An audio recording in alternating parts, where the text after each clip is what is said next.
back to my channel. I thought I would give you guys a quick tour of my writing desk. This is where I do all of my budgeting.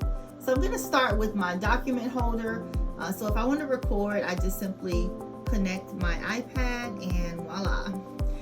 There is my budget by paycheck workbook, my Chromebook microphone, my ring light, my Live Rich planner, my budgeting art notebook, and some textbooks that I like to read.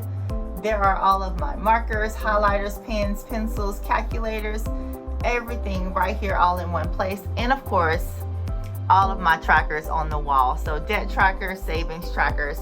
I am a tracking guru. All right, I love to track my spending.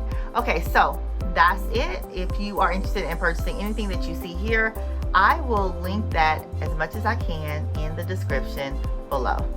Thanks, guys. If you're interested in purchasing any of the products that you see, please check out my Amazon products recommendation list in the description below, along with the charts that I get from debtfreecharts.com and my Etsy shop.